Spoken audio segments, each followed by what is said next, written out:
Alrighty, welcome everyone. This example is problem 90 in chapter 4 of your textbook, and it deals with an exploding volcano, and specifically one piece of ejecta that's being, well, ejected out the top at an angle of 31 degrees to the horizontal at some initial velocity, and we want to find what that initial velocity is, right? Um, as well as how long it takes to reach the ground, a distance d from the top. So what I have drawn here is a volcano of height h, right? The peak is of height h, and that piece of ejecta exits, reaches its apex, and comes back down to strike the ground a distance d, a horizontal distance d from that ejection point.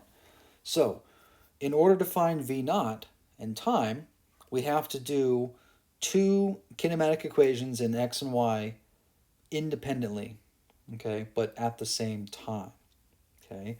We know both heights, or rather both distances, y and x in other words, and that's useful, especially the angle, right? The angle initially is really useful.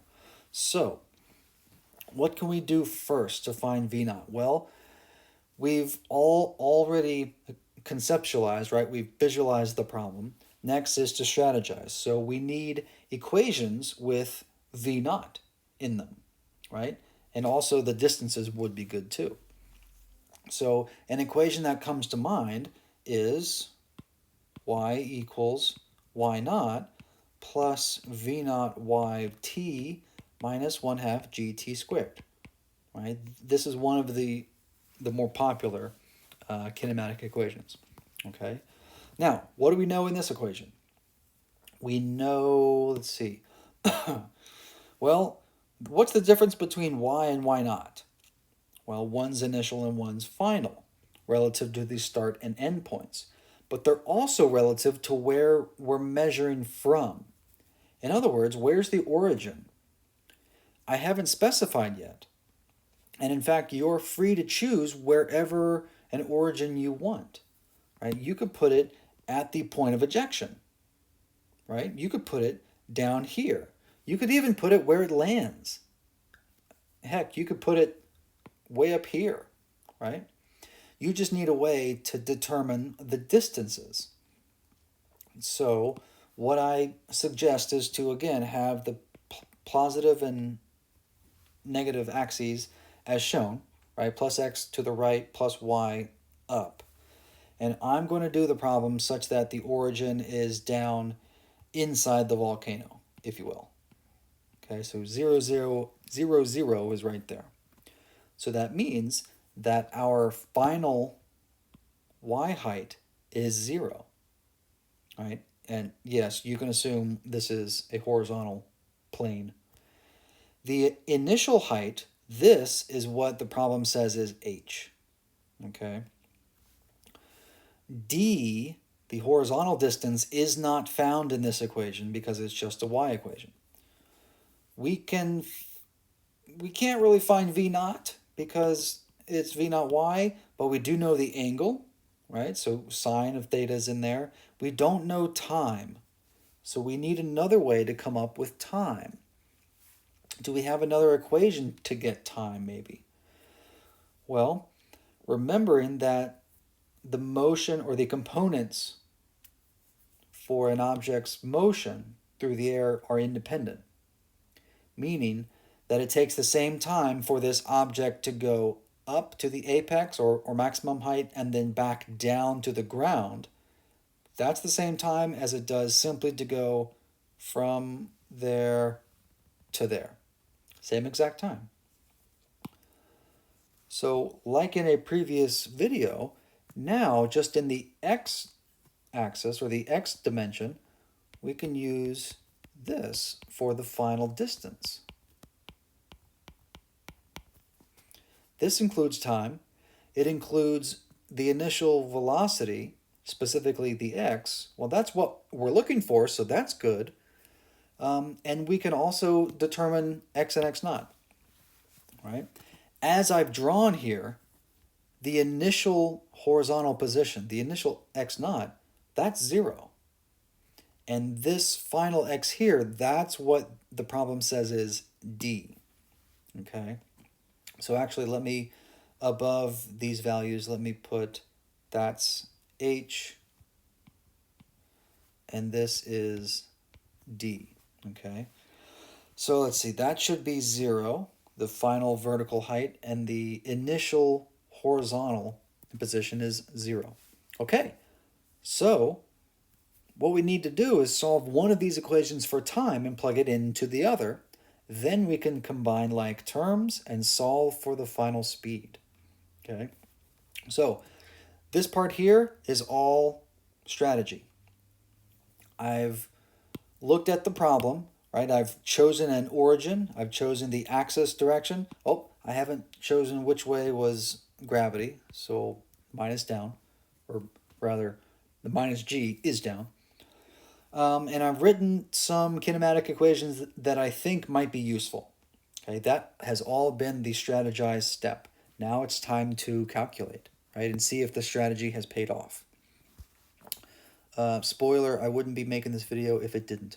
Okay, all right, moving on. Solving the simpler equation for time, x over v naught x, and because theta is specified with respect to the horizontal,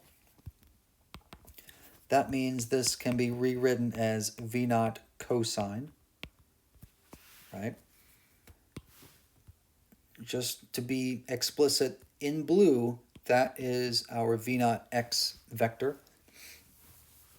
All right.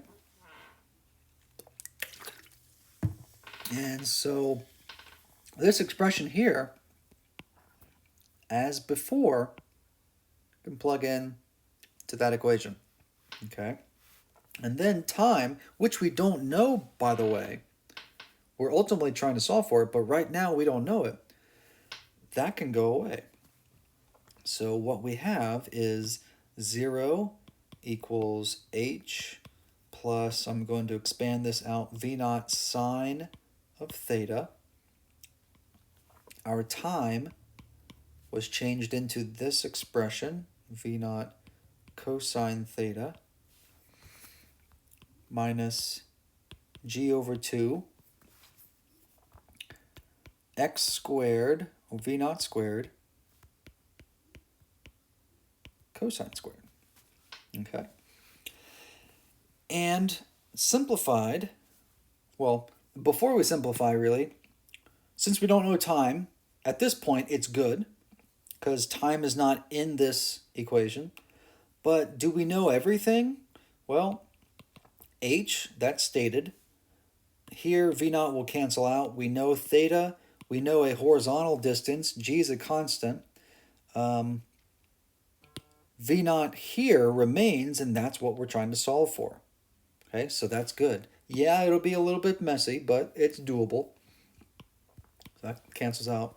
And what we have is 0 equals h plus x tangent minus gx squared over 2 v naught squared cosine squared. So this is our equation now that we need to solve for the initial speed. You ready? All right, let's hop into it. So, taking this equation here to the other side, let me just do it quickly. Let me just make that a positive. There we go. Okay, done. And I'm going to bring or multiply both sides by the denominator. Multiply both sides by this. Okay. So that means that 2 v naught squared cosine squared. And then I'm going to divide both sides by the entire left side. So actually, tell you what, let me go ahead and write it out. Multiply both sides by 2 v naught squared cosine squared.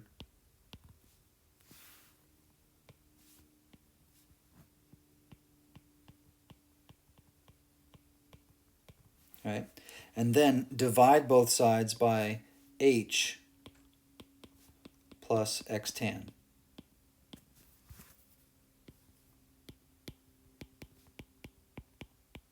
As long as you keep the expression in parentheses, you can do that. That's perfectly allowable. Okay? So that goes away, that goes away, that goes away, and that goes away. And we are left with 2 v naught squared cosine squared theta equals, let's see, g x squared on top divided by h plus x tangent theta. Okay?